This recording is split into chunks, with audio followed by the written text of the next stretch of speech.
nationalists. Christian nationalists believe that people's rights and freedoms are gifts of God, not grants of the government, state or federal. So I guess I could be branded a Christian nationalist because I've oftentimes, and even in the book NeoLiberalism and in the new book coming out, and what I have promoted and what I teach, and as post-colonialists, maybe we are Christian nationalists. But I've oftentimes said that, and I've oftentimes challenged the independence of many post-independent countries,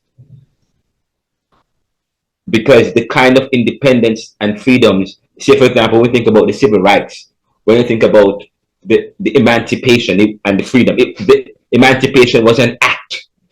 Okay, it's an act. Emancipation is an act.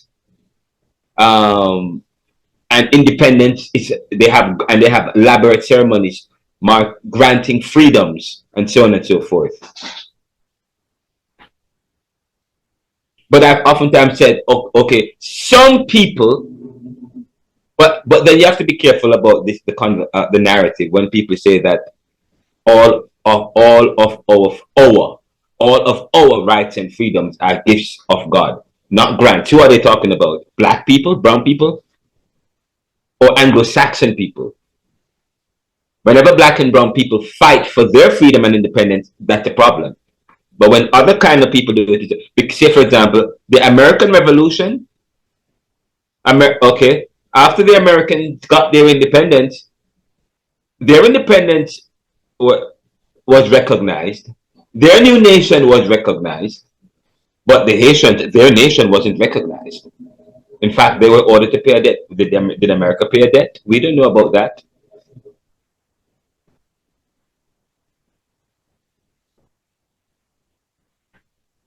Some people can point to what's going on in the world today.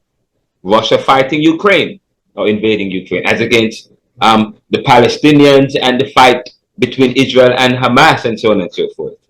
I will let you be the judge of that. But even though, anyway, let's continue with the narrative as it relates to Christian nationalists. Even though I've not embraced that label, several times a year I remind our congregation that all our rights and freedoms are gifts of God, not grants of the government. And by that, he means state or federal. Therefore, the government, regardless of the branch or the means, can never take away those rights or freedoms.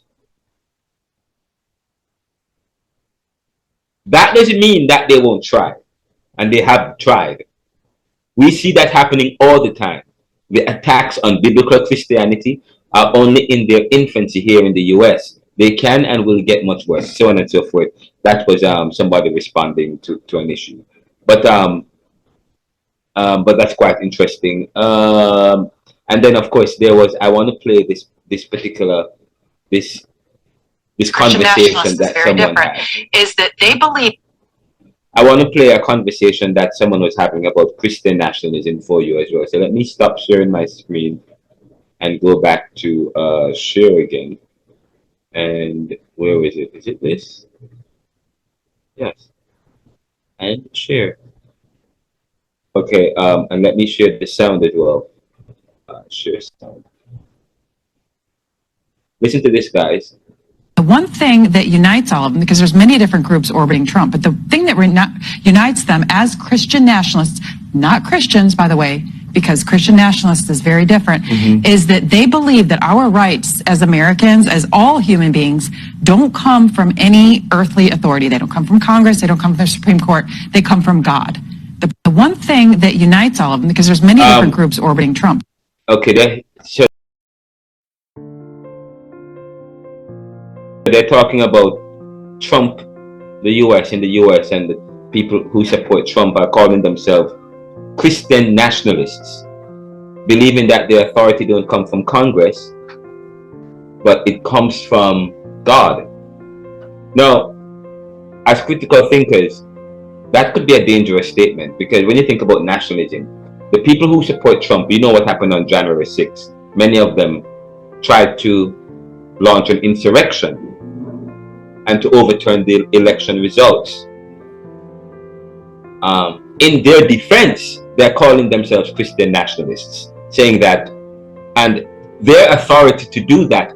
It doesn't come from man, or it doesn't come from it. Okay, in fact, yes, they violated Section 3 of the 14th Amendment, but Section 3 of the 14th Amendment is man's law. Okay, they defied that because you know what trumps man's law? God's law. So they're saying that their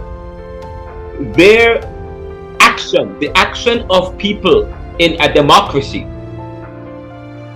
to challenge democracy through an insurrection comes from God. So, I said nationalism is good in one sense, but in another sense, it can be bad. And you know what? Eli Kaduri points to that in his book, Nationalism. The idea that nationalism is based on a people who ascribe to a